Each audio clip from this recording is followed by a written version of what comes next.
আমি আরাশ বাবুর জন্য দ্বিতীয়বার মা হওয়ার আল্লাহ আমাকে তৌফিক দান করেছিল। আর সেই ছোট্ট বাবুটার আজকে 6 বছর পূর্ণ হলো। তাদের দুইজনকে ঘিরেই আমার পুরো পৃথিবীটা, পুরো সবকিছু। হ্যালো এভরিওয়ান, আসসালামু আলাইকুম, welcome to my new video. প্রথমে একটা ভিডিও আপলোড দিয়ে দিয়েছিলাম, সেটা হচ্ছে বাবুর স্কুলের জন্য ছিল। আর আজকে বাসায় প্রোগ্রাম করা হচ্ছে। আমার হেল্পিং হ্যান্ড সবকিছু করে দিয়ে আমি রান্না শুরু করে দিয়েছি। রান্না করতে করতে প্রচন্ড পা ব্যথা হয়ে গেছিল। তারপর আমি আশফাক আর আনিকাকে একটু ঘরটা সাজাতে দিয়েছিলাম, তাদের এই হাল হয়েছে। আসলে নিজের মতো করে কেউ কোনো কাজই দায়িত্ব সহকারে করতে চায় না। আমার এই ছোট্ট বাবুটার জন্মদিন, ও ড্রেস পরে রেডি হয়ে গেছে। এইদিকে তেহান বাবু ঘুমায় গেছে, সারাটা দিন দৌড়াদৌড়ি করেছে। এই তো আমরা মা ছেলে রেডি হয়ে গেছি। আমার ছোট্ট রাজকুমার, মাশাল্লাহ। পৃথিবীতে ওদের জন্যই আসলে এত কিছু করা, ওদের জন্য বেঁচে থাকা, শুধুমাত্র ওদের মুখের হাসিটা দেখার জন্য। সবাই একের পর এক গেস্ট চলে আসছে। এই তো আমার চাচাতো ননদ তার বাচ্চা কাচ্চা নিয়ে এসেছে। এরপর দেখি আন্টি হুট করে আমাকে সে সারপ্রাইজ দিয়েছে। আমি তো অনেক খুশি হয়ে গেছি আন্টি আপনি আসাতে। এইগুলো আমার জায়ের বাচ্চা। আসলে বাচ্চাদেরই আনন্দ, ওদের আনন্দ দেখে আসলে মনে অনেক শান্তি লাগে। আজকে আমার বাসায় কতগুলো বাচ্চা এসেছে, আসলে অন্যরকম আনন্দ। কিন্তু দেখে মনে হচ্ছে তোমার মায়েরই বার্থডে। আমারই তো বার্থডে। আরাসের জন্মদিন আর তোমার মায়ের জন্মদিন। তোমার মা এত সুন্দর করে সাজলো কেন? যেদিকে আবার কে? ওয়ালাইকুম আসসালাম। কি ব্যাপার, আপনি এত লেট কেন?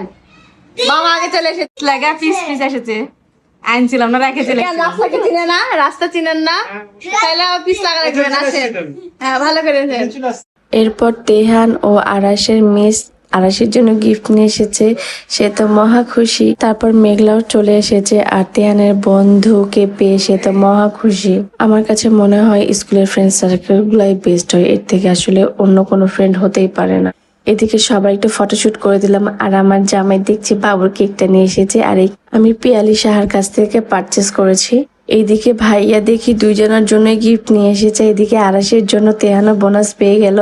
থ্যাংক ইউ সো মাচ ভাইয়া, বাবুদেরকে এত সুন্দর গিফট দেওয়ার জন্য।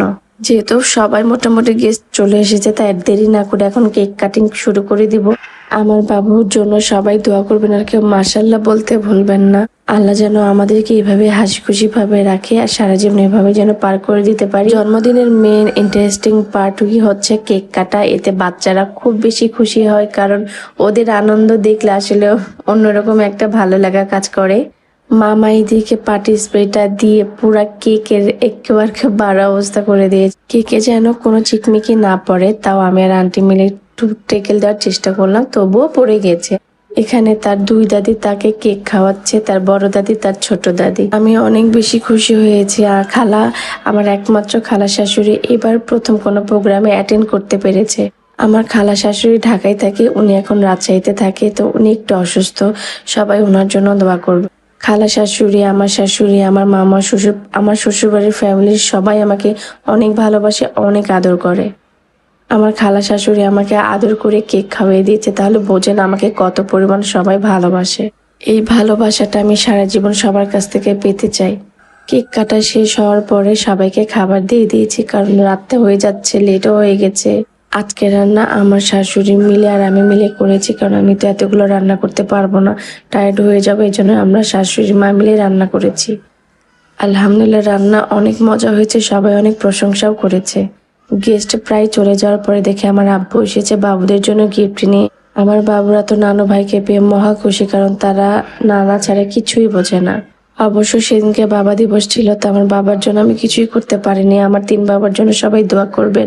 এটাই হচ্ছে লাস্ট খাবার দাবারের পর্ব শেষ। এগুলো আমার নন্দু আর আমার ননদ। বাবুর জন্মদিনটা এভাবেই কাটলো আলহামদুলিল্লাহ। আল্লাহ যেন ওদেরকে বাঁচিয়ে রাখে, নেখায়েত দান করে। আজকের মতো এখানে শেষ করছি। আল্লাহ হাফেজ।